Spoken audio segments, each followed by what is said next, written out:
नमस्कार, जेके 24/7 न्यूज के इस प्रोग्राम में आपका स्वागत है जिसका नाम है न्यूज रूम लाइव। मैं हूं आपका मेजबान आजाद खालिद। आज सबसे पहले बात करते हैं एनडीए ने जो आज लिस्ट जारी की है बिहार के अंदर 17 और 6 यानी 17 बीजेपी, 17 जेडीयू और 6 एलजेपी को मिली हैं। इसमें कई ऐसे नाम हैं जो शामिल किए गए हैं, कई बड़े नाम हैं, राजीव प्रताप रूडी हैं और लोग भी हैं, लेकिन दो एक नाम ऐसे भी हैं जो काट दिए गए हैं। बड़े नाम जरूर थे लेकिन वो नाम लिस्ट में नहीं दिखे हैं। एक जायजा है, जरा आप इस रिपोर्ट में देखिए।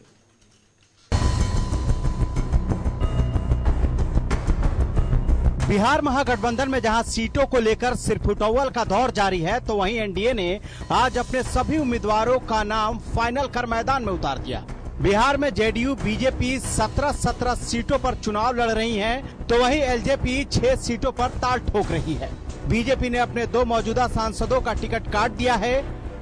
पटना साहिब से शत्रुघ्न सिन्हा की जगह रविशंकर प्रसाद पर भरोसा जताया है, तो वहीं सिवान से बीजेपी के सांसद ओम प्रकाश यादव की सीट जेडीयू के खाते में जाने की वजह से ओम प्रकाश का भी टिकट कट गया है। इसके अलावा बीजेपी प्रवक्ता और पिछली बार भागलपुर से चुनाव लड़ने वाले शहनवाज हुसैन का भी पार्टी ने टिकट काट दिया है। हालांकि बीजेपी ने अपने सभी केंद्रीय मंत्रियों को एक बार फिर मौका दिया है, जिसमें गिरिराज सिंह की सीट नवादा से बदलकर बेगूसराय कर दिया गया है। बेगूसराय श्री गिरिराज सिंह जी केंद्रीय मंत्री हैं भारतीय जनता पार्टी। पटना साहिब श्री रविशंकर प्रसाद जी अभी वर्तमान में केंद्रीय मंत्री हैं भारतीय जनता पार्टी। 31 पाटलिपुत्र श्री रामकृपाल यादव वर्तमान में केंद्रीय मंत्री हैं भारतीय जनता पार्टी से। 32 आरा श्री राजकुमार सिंह अभी केंद्रीय मंत्री हैं भारतीय जनता पार्टी। 33 बक्सर श्री अश्वनी कुमार चौबे भारतीय जनता पार्टी के केंद्रीय मंत्री हैं, वरिष्ठ नेता हैं। बिहार में जिन 17 सीटों पर बीजेपी ने अपने उम्मीदवार उतारे हैं, उनमें पश्चिमी चंपारण से संजय जायसवाल को टिकट दिया गया है। पार्टी ने पूर्वी चंपारण से केंद्रीय मंत्री राधा मोहन सिंह पर फिर से भरोसा जताया है, तो वहीं मुजफ्फरपुर लोकसभा सीट से अजय निषाद को उम्मीदवार बनाया गया है। महराजगंज से बीजेपी ने जनार्दन सिंह सिग्रीवाल पर दोबारा भरोसा जताया है। सिग्रीवाल 2014 में महराजगंज से पहली बार सांसद बने थे। वहीं शिवहर से बीजेपी ने रामादेवी को मैदान में उतारा है। अशोक कुमार यादव को मधुबनी से बीजेपी ने अपना उम्मीदवार बनाया है। कीर्ति आजाद के कांग्रेस में शामिल होने के बाद बीजेपी ने दरभंगा से गोपाल ठाकुर को मौका दिया है। उजियारपुर से बीजेपी के प्रदेश अध्यक्ष नित्यानंद राय मैदान में हैं। वहीं गिरिराज सिंह की सीट बदलते हुए उन्हें बेगूसराय से उम्मीदवार बनाया गया है। पटना साहिब से शत्रुघ्न सिन्हा की जगह रविशंकर प्रसाद को मौका दिया गया है, तो पाटलिपुत्र सीट पर रामकृपाल यादव को दोबारा उतारा गया है। आरा से केंद्रीय मंत्री राजकुमार सिंह पर फिर से पार्टी ने भरोसा जताया है, तो वहीं बक्सर से केंद्रीय मंत्री अश्वनी चौबे को फिर से मैदान में उतारा गया है। बीजेपी ने सासाराम से छेदी पासवान को मौका दिया है। वहीं औरंगाबाद से सुशील कुमार सिंह पर पार्टी ने भरोसा जताया है। उधर अररिया सीट पर प्रदीप सिंह को बीजेपी ने अपना उम्मीदवार बनाया है। तो ये थे 2019 के बीजेपी के योद्धा, लेकिन अब उन 17 सीटों के बारे में आपको बताएंगे जहां से जेडीयू के उम्मीदवार महागठबंधन के उम्मीदवारों का खिलाफ ताल ठोकेंगे। जेडीयू ने वाल्मीकि नगर से वैद्यनाथ महतो को उम्मीदवार बनाया है। वहीं सिवान से कविता सिंह पर पार्टी ने भरोसा जताया है। गोपालगंज की सीट भी जेडीयू के खाते में है, जहां से जेडीयू ने आलोक कुमार सुमन को उम्मीदवार बनाया है। जेडीयू ने जहानाबाद से चंद्रेश्वर चंद्रवंशी को मैदान में उतारा है, तो गया से विजय माझी पर दांव लगाया है। वहीं काराकाट लोकसभा सीट पर महाबली सिंह को जेडीयू ने अपना उम्मीदवार बनाया है। बात मधेपुरा की करें तो जेडीयू ने यहां से दिनेश चंद्र यादव को उम्मीदवार बनाया है। सुपौल से दिलेश्वर सिंह कामत को जेडीयू ने मौका दिया है, तो वहीं झंझारपुर से रामप्रीत मंडल पर पार्टी ने भरोसा जताते हुए मैदान में उतारा है। सीतामढ़ी से वरुण कुमार को प्रत्याशी बनाया गया है। उधर पूर्णिया लोकसभा सीट पर जेडीयू ने संतोष कुमार कुशवाहा को उम्मीदवार बनाया है। किशनगंज से महमूद अशरफ को मौका दिया गया है। बांका से गिरधारी यादव को जेडीयू ने उम्मीदवार बनाया है। भागलपुर से अजय मंडल पर जेडीयू ने भरोसा जताया। तो वहीं नीतीश के करीबी ललन सिंह को मुंगेर से पार्टी ने टिकट दिया है। इसके अलावा नीतीश के गृह जिले से कौशलेंद्र कुमार को एक बार फिर मैदान में उतारा गया है। वहीं कटिहार की बात करें तो वहां से दुराल चंद्र गोस्वामी को पार्टी ने मैदान में उतारा है। उधर एलजेपी ने खगड़िया सीट छोड़कर सभी सीटों पर अपने उम्मीदवार उतार दिए हैं। लोजपा ने हाजीपुर से रामविलास पासवान की जगह पशुपति पारस को उम्मीदवार बनाया है, जो रामविलास पासवान के भाई हैं। इसके अलावा समस्तीपुर से रामचंद्र पासवान को मौका दिया गया है। जमुई से चिराग पासवान दोबारा ताल ठोकेंगे तो नवादा से चंदन कुमार लोजपा के टिकट पर मैदान में होंगे। उधर वैशाली से वीणा देवी पर पार्टी ने एक बार फिर से भरोसा जताया। अब देखना है कि एनडीए ने जिन उम्मीदवारों पर दांव लगाया है वो पार्टी की उम्मीदों पर कितने खरे उतरते हैं। Bureau report, JK 24/7 news. और अब बात लोकसभा चुनाव के अंदर जैसे जैसे पारा बढ़ रहा है वैसे वैसे आरोप और सवालों के दौर के शुरू होने की। इस बार सवाल राहुल गांधी उठा रहे थे पूर्णिया के अंदर और उन्होंने कई गंभीर सवाल उठाए और कहा कि किसानों के लिए सरकार ने क्या किया। चौकीदार के मुद्दे पर राहुल गांधी ने पूछा कि किसानों के यहां तो चौकीदार ही नहीं होते। इसके अलावा उन्होंने कहा कि 5 साल में चौकीदार चोर कैसे हो गया। इसके अलावा कई और भी गंभीर सवाल देखे और पूर्णिया में राहुल गांधी ने क्या कुछ कहा इस रिपोर्ट में आप भी देखिए।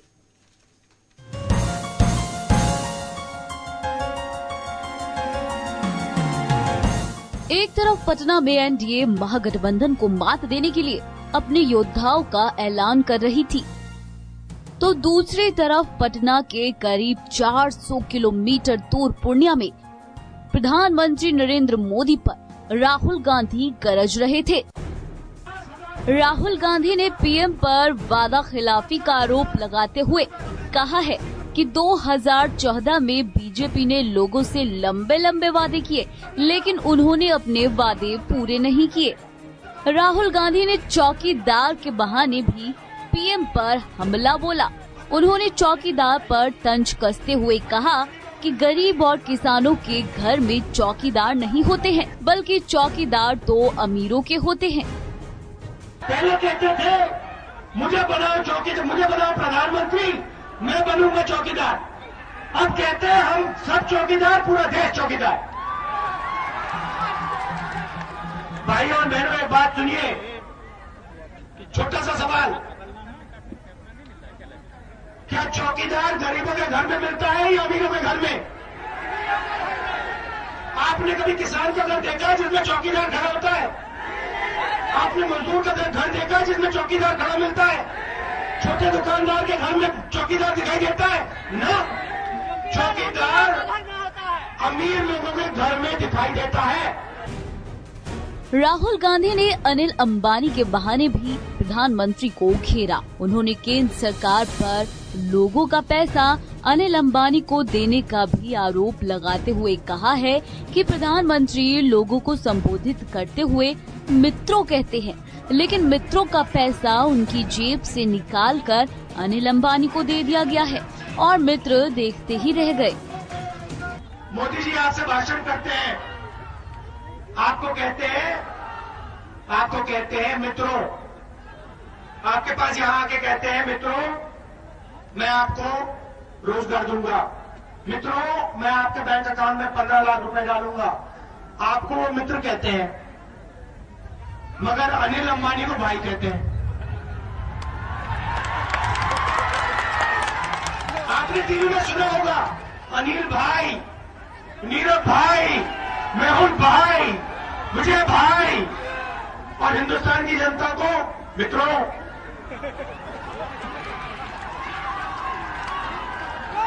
मित्रों के जेब से पैसा निकालकर नरेंद्र मोदी ने भाइयों को दे दिया।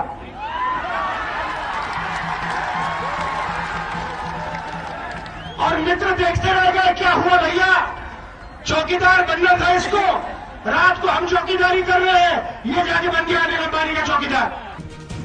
राहुल गांधी ने केंद्र की बीजेपी सरकार पर किसानों के लिए कुछ भी नहीं करने का आरोप लगाते हुए कहा है कि केंद्र की मोदी सरकार ने किसानों की कर्ज माफी नहीं की है। और इस दौरान उन्होंने अच्छे दिन के बहाने भी चौकीदार पर तंज कसा। पहले नारा चलता था अच्छे दिन, लोग कहते थे अच्छे दिन, जनता कहती थी आएंगे। अब देखिए मैं कुछ नहीं कहने वाला, देखिए नया नारा सुनिए, चौकीदार चौकीदार। तो ये क्या हुआ, ये क्या हुआ 5 साल में कि चौकीदार चोर बन गया? क्यों? किसानों के लिए कुछ नहीं किया, मजदूरों के लिए कुछ नहीं किया, दुनिया के लिए कुछ नहीं किया, युवाओं के लिए कुछ नहीं किया, छोटे दुकानदारों के लिए कुछ नहीं किया। राहुल गांधी ने नोटबंदी के बहाने बीजेपी अध्यक्ष और उनके बेटे पर जोरदार हमला बोला है।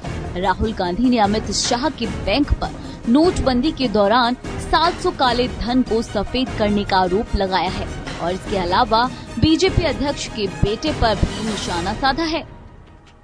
अमित शाह के बैंक ने 700 करोड़ रुपए काला धन सफेद किया है। अमित शाह के बैंक ने 700 करोड़ रुपए उसने किए, आपके जेब में से पैसा निकला, अमीरों का काला धन लिया, अमीरों को पैसा सफेद करके दिया और जेब में अमित शाह ने पैसे डाले। उसका बेटा है जय शाह,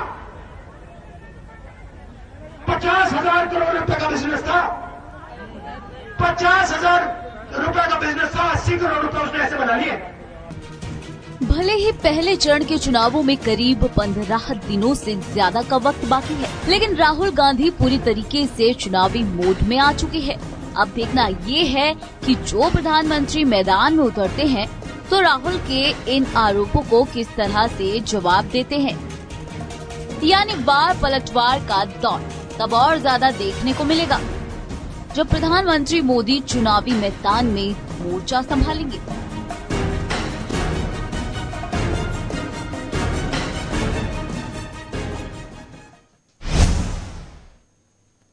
लगता है कि एयर स्ट्राइक और जो पुलवामा अटैक था उसकी चर्चा लगातार चुनाव में होती रहेगी। कल सैम पित्रोदा कांग्रेस के नेता थे, उन्होंने सवाल खड़े किए और पाकिस्तान को कहीं ना कहीं एक तरह से सपोर्ट करने की सी बात कही। हालांकि इस पर पीएम मोदी ने कल ही पलटवार कर दिया था, लेकिन आज अमित शाह ने भी सैम पित्रोदा को आड़े हाथों लिया और कई गंभीर सवाल उठाए। यानी चुनाव के अंदर 2019 लोकसभा के अंदर यह मुद्दा लगातार चर्चा में है। एक दिन 2 दिन छोड़कर आज क्या हुआ जरा आप देखिए।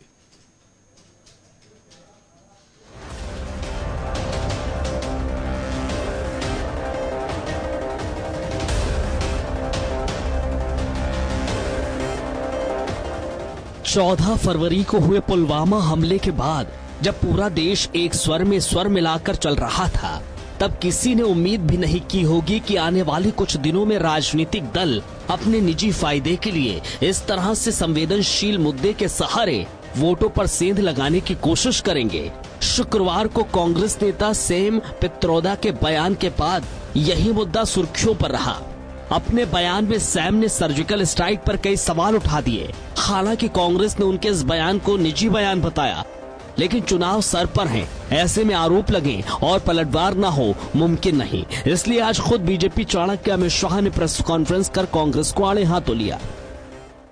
मैं आज कांग्रेस अध्यक्ष से ये भी मांग करता हूं कि आप श्री सैम पित्रोदा के बयान के बारे में देश की जनता से माफी मांगिए, शहीदों के परिवार से माफी मांगिए और सेना के जवानों से माफी मांगिए, क्योंकि बयान से किनारा करने से कोई हल नहीं निकलते हैं।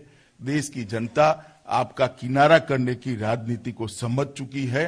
कुछ लोगों की हरकतों से, 7-8 लोगों की हरकतों से किसी देश को दोषी नहीं मानने चाहिए। क्या कांग्रेस पार्टी मानती है कि जो आतंकवादी घटनाएं देश में होती है, इसका पाकिस्तान सरकार, पाकिस्तान की सेना से कोई रिश्ता है या नहीं है? इसकी स्पष्टता करनी चाहिए। अगर रिश्ता है तो फिर दोषी कौन है, इसका जवाब कांग्रेस पार्टी ने देना चाहिए। लेकिन अमित शाह यही नहीं रुके। इस दौरान उन्होंने कांग्रेस के तुष्टीकरण पर राजनीति के आरोप लगाए। साथ ही साथ ये कहा कि देश का मनोबल नीचा करने वालों के सुर में सुल मिला रही हैं।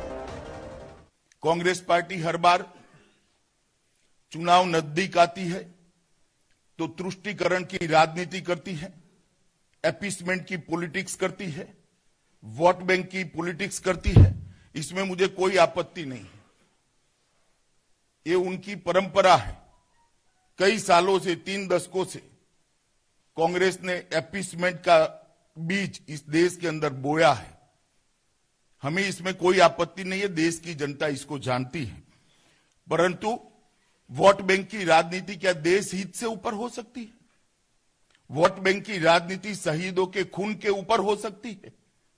वोट बैंक की राजनीति क्या शहीद परिवारों के दुख के ऊपर हो सकती है? इसका भी जवाब कांग्रेस पार्टी के अध्यक्ष ने देना चाहिए। कांग्रेस पार्टी के इस बयान से देश के जवानों की शहीदगी का अपमान हुआ है, देश की सुरक्षा पर एक सवालिया निशान खड़ा किया है। तो ये जिस तरह से था, अब आपको सीधे लिए चलते हैं महबूबा मुफ्ती की प्रेस कॉन्फ्रेंस में। क्या कुछ कह रही हैं गठबंधन को लेकर, क्या कह रही हैं, जरा देखते हैं। बारामूला का तो ऑलरेडी अब्दुल कयूम मानी साहब, वो तो उन्होंने फॉर्म भी भरा कल, वो तो ऑलरेडी डिक्लेयर्ड है।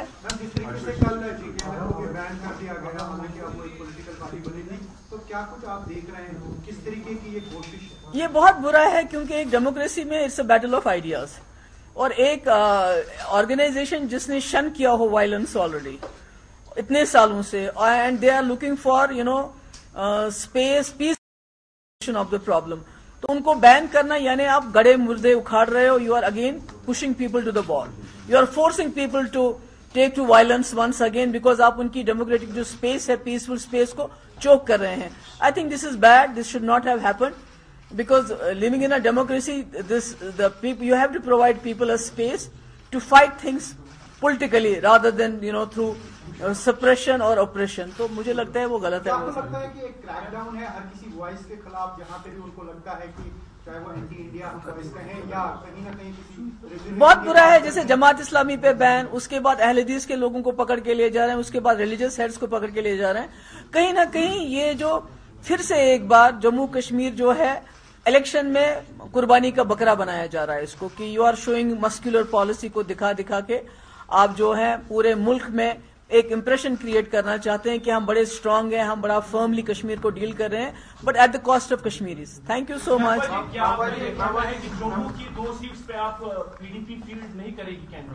बिल्कुल, क्योंकि जो वहां से हमें फीडबैक मिल रहा है, जो वहां की ऑर्गेनाइजेशंस हैं, चाहे वो सोशल ऑर्गेनाइजेशंस हैं, दूसरे ग्रुप्स हैं, और हमारे अपने जो वर्कर्स हैं, उनका भी ये कहना है कि हमारे खड़े होने से कोई 2-2.5 लाख वोट जो है वो कट जाता है। उस वक्त हमने 1.25 लाख लिए, आज हमारा वोट इंक्रीज हो गया है। आज हमारे पास 3 असेंबली सेगमेंट्स है, तब हमारे पास शायद 1-2 असेंबली सेगमेंट थे, आज हमारे पास 3 है। इसलिए हम 2-2.5 लाख वोट क्रॉस कर सकते हैं, जो वोट सेक्युलर वोट जो बढ़ जाएगा। तो इसलिए हमने फैसला किया in the larger interest of the state हम अपने कैंडिडेट पुट अप नहीं करेंगे। देखिए अपने लोगों पे छोड़ दिए, बिकॉज दे वांट कि सेक्युलर फोर्सेस जो हैं वो डिवाइड नहीं होना चाहिए। सो ऑब्वियस सी बात है कि वो वोट कहां जाएगा। Thank you so much.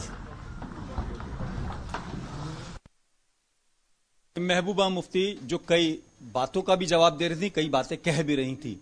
चलते हैं गुड़गांव लेकर आपको, जहां पर भौंडसी के अंदर होली के दिन रंगों के त्योहार पर, खुशियों के त्योहार पर एक ऐसा मामला सामने आया जिसको लेकर सोचने पर लोग मजबूर हैं, क्योंकि वो कह रहे थे कि अगर यहां रहना है तो हमारी मर्जी से रहो, नहीं तो पाकिस्तान चले जाओ। पूरी खबर देखिए और आप सोचिए कि किस तरह से दबंगों की दबंगई सामने आई है।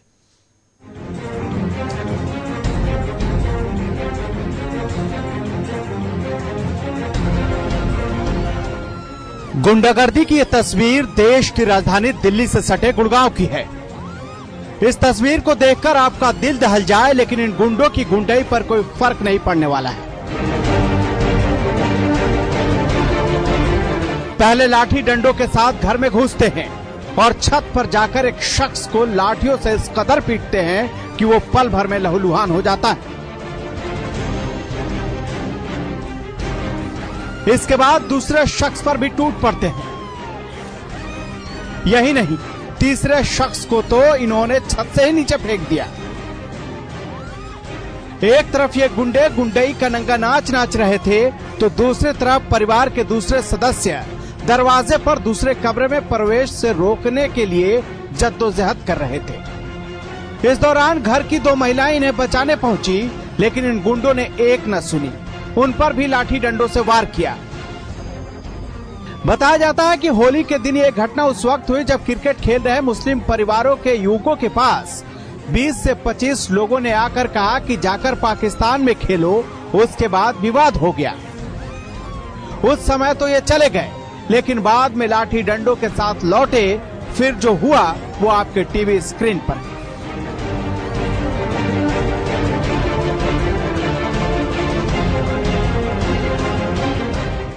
होली वाले दिन बच्चे क्रिकेट खेल रहे थे।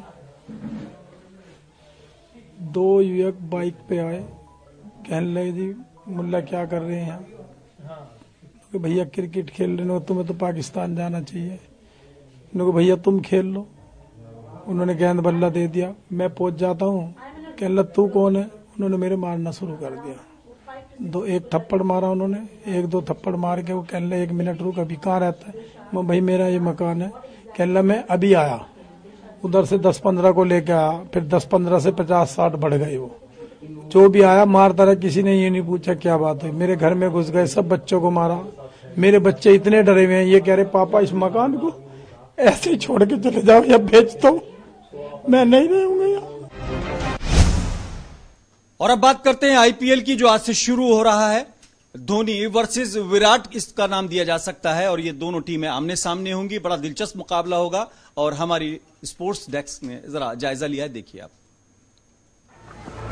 क्रिकेट के महाकुंभ का आगाज। पहले मुकाबले में कोहली धोनी की जंग।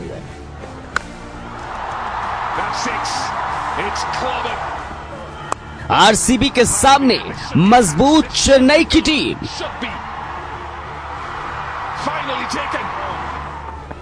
कोहली करेंगे कमाल या धोनी चलेंगे 4? तो आईपीएल के महाकुंभ का आज आगाज हो गया है।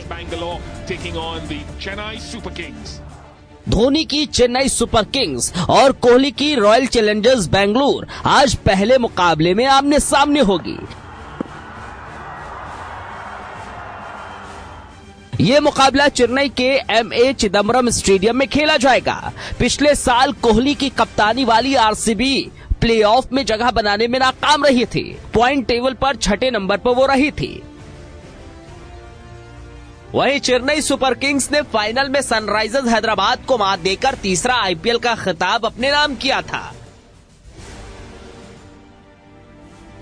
एक तरफ चैंपियन चेन्नई है तो दूसरी तरफ अब तक खिताब के लिए तरस रही बेंगलुरु। चेन्नई की टीम में उम्र अनुभवी खिलाड़ियों से भरी हुई है।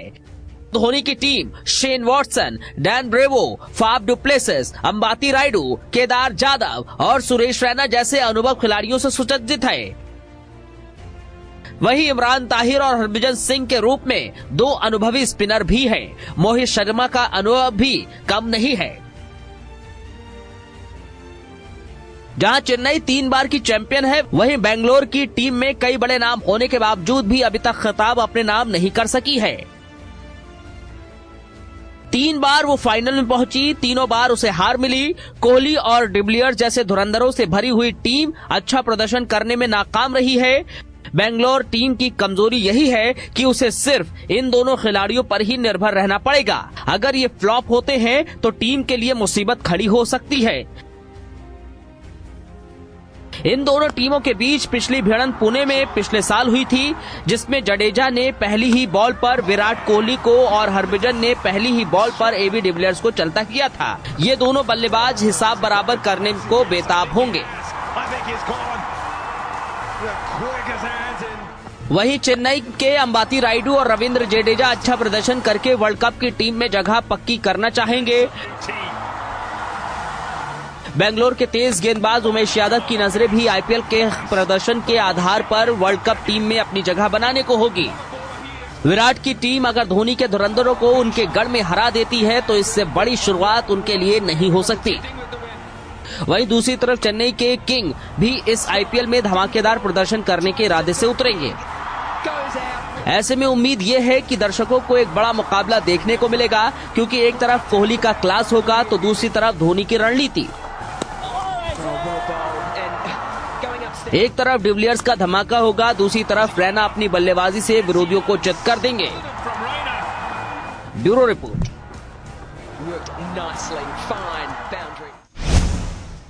तो न्यूज रूम लाइव में आज खबरों का सफर बस इतना ही। राजनीति से लेकर खेल तक की खबरों में आज इतना ही। अपने मेजबान आजाद खालिद को इजाजत दें।